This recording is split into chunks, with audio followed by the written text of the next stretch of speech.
You will hear a postgraduate psychology student talking to other students about a job satisfaction study he has investigated.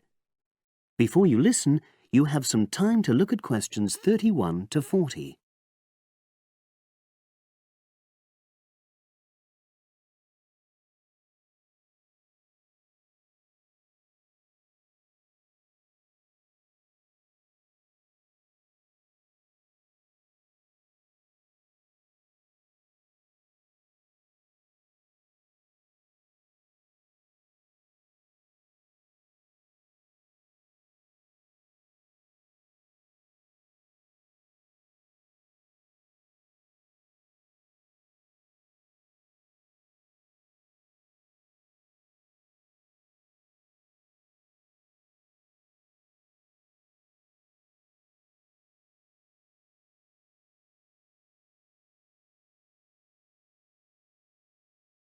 Now listen and answer questions 31 to 40.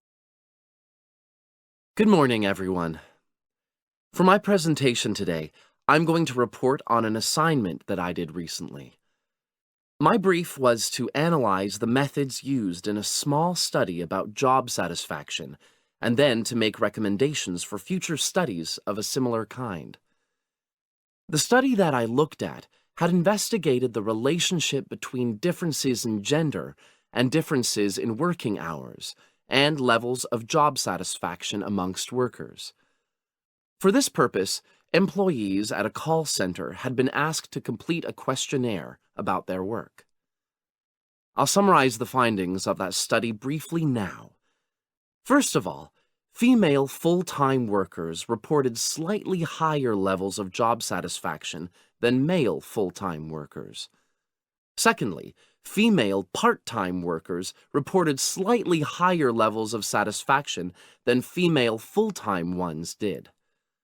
On the other hand, male part-time workers experienced slightly less job satisfaction than male full-time workers.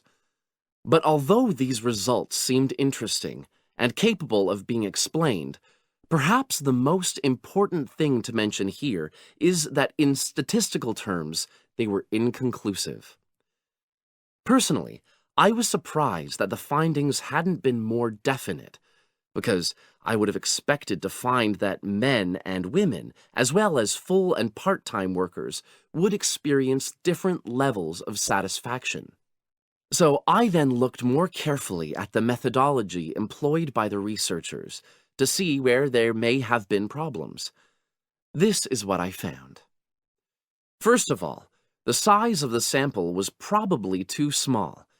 The overall total of workers who took part in the survey was 223, which sounds quite a lot, but they had to be divided up into subgroups. Also, the numbers in the different subgroups were unequal. For example, there were 154 workers in the full-time group, but only 69 in the part-time group. And amongst this part-time group, only 10 were male, compared to 59 who were female. Secondly, although quite a large number of people had been asked to take part in the survey, the response was disappointingly low. A lot of them just ignored the invitation. And workers who did respond may have differed in important respects from those who didn't. Thirdly, as the questionnaires had been posted to the call center for distribution, the researchers had had very limited control over the conditions in which participants completed them. For instance, their responses to questions may have been influenced by the views of their colleagues. All these problems may have biased the results. In the last part of my assignment, I made recommendations for a similar study, attempting to remove the problems that I've just mentioned. Firstly, a much larger sample should be targeted, and care should be taken to ensure that equal numbers of both genders and both full and part-time workers are surveyed. Secondly, the researchers should ensure that they are present to administer the questionnaires to the workers themselves. And should they require the workers to complete the questionnaire under supervised conditions so that the possibility of influence from other colleagues is eliminated. Finally, as workers may be unwilling to provide details of their job satisfaction when they are on work premises, it's important that the researchers reassure them that their responses will remain confidential, and also that they have the right to withdraw from the study at any time if they want to. By taking measures like these, the reliability of the responses to the questionnaires is likely to be increased, and any comparisons that are made are likely to be more valid.